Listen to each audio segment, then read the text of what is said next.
memiliki trauma karena habis jatuh dari sepeda. Dulu tuh saya pernah mengalami sebuah insiden itu kecelakaan berkendara.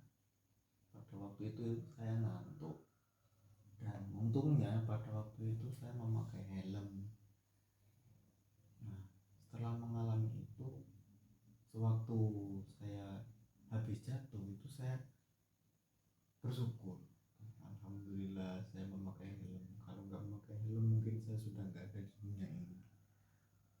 Sejak itu saya tuh merasa kayak trauma untuk tidak memakai helm pada waktu berkendara. Terus tidak berani lagi untuk berkecepatan tinggi. Tapi di sisi lain saya tuh juga mengalami ejekan dari teman-teman karena walaupun ke tempat dekat atau keluar kemana atau berapa ratus meter dari rumah itu saya menggunakan helm. Nah itu kadang sama teman-teman saya itu diejek, saya mama tuh keluar dekat aja pakai helm, alay kamu. Nah saya dibilang alay untuk terlalu safety gitu. Jadi saya mengalami trauma itu. Dan di sisi lain saya memiliki trauma dan menjelek di pikiran yang ada di pikiran saya ya, menjaga keselamatan diri saya sendiri. Tapi di sisi lain saya tuh juga diolok-olok sama teman-teman bu. Nah itu yang saya agak bingung. Terus kadang juga sempat emosi pengen mukul yang nginjek saya itu, tapi kan kalau mukul nanti masalahnya bisa kemana-mana. Nah itu kalau menurut ibu gimana, apa yang harus saya lakukan?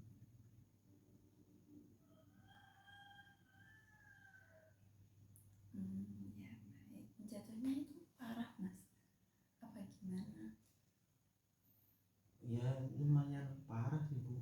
Ya mungkin itu karena kesalahan saya sendiri sih. Pas waktu itu saya dalam kondisi ngantuk waktu berkendara. Pas itu setelah pulang dari sekolah, pulangnya itu sampai malam habis kerja kelompok. Nah itu pulang ngantuk tapi saya paksa pulang. Padahal sebelum itu teman saya itu sudah menawari, kamu nginep aja atau besok seragam yang dipakai juga sama yang dipakai hari ini. Itu saya tetap ngeyel untuk pulang. Enggak, saya pulang aja, saya bilang itu ke teman saya. Itu kalau di jalan perjalanan mau pulang itu ya tiba-tiba terjadi itulah, saya ngantuk dan saya jatuh dari sepeda sampai, kalau nggak salah saya terlempar hampir 50 meteran sama sepeda saya itu.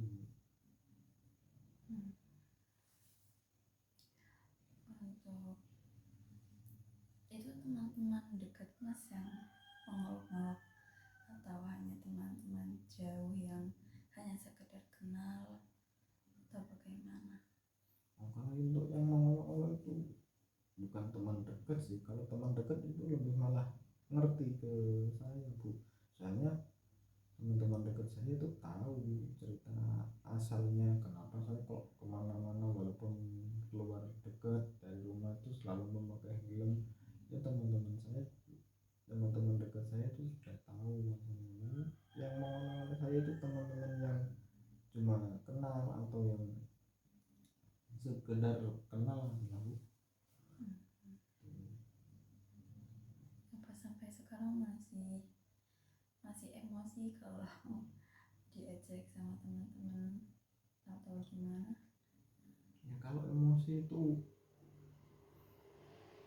mungkin tergantung mood ya bu. Kalau mood saya lagi baik ya kadang saya cuekin. Kalau mood saya lagi kurang baik ini rasa ingin ngajak berantem itu bu sangat tinggi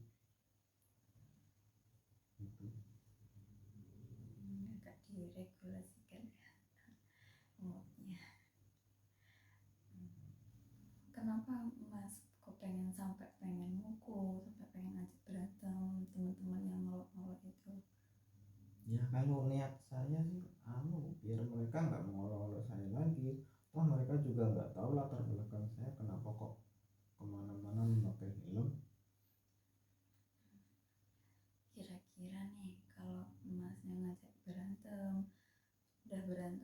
konsekuensinya tuh gimana menurut Mas? Mungkin kalau berantem itu kan juga sama-sama merasakan sakit ya Bu ya.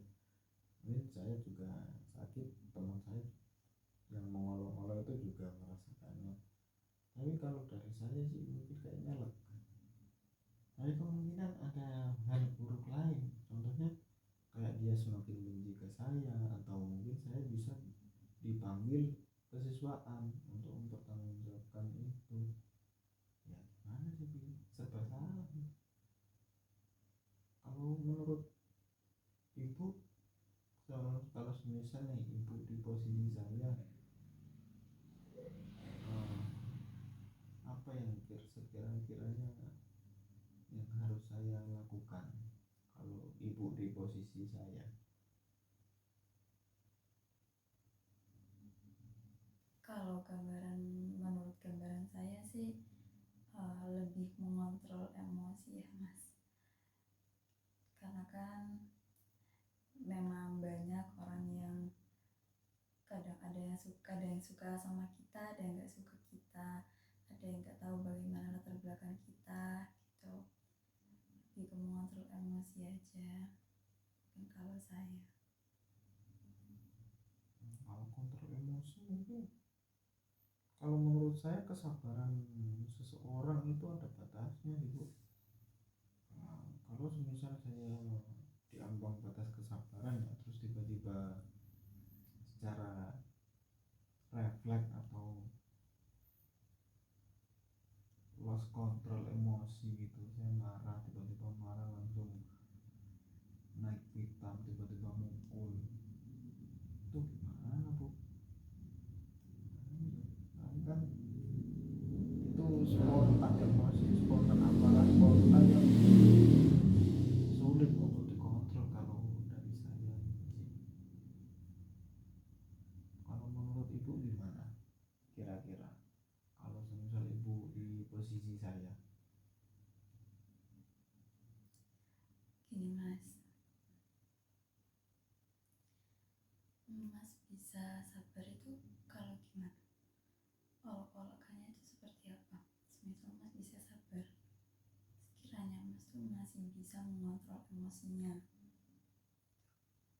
Karena kan kalau terjadi baku hantam tuh lebih malah menjadi kemana-mana ya. Kira-kira menurut Masnya gimana? Kalau menurut saya mungkin daripada, kalau sabar, ambang batas sabar saya itu saya juga kurang tahu pasti sih Bu. Tapi kalau untuk lebih menghindari ejekan omongan itu,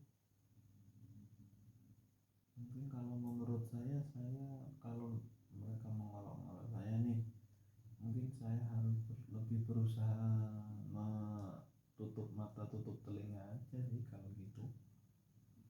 Kalau menurut saya yang paling tepat sih itu. Terus mungkin akan saya coba dulu sih, soalnya kan tutup telinga tutup mata itu enggak semudah membalikan telapak tangan kalau untuk melakukannya. Mungkin bisa saya coba dulu untuk 1 minggu ke depan atau 1 bulan ke depan. Baik.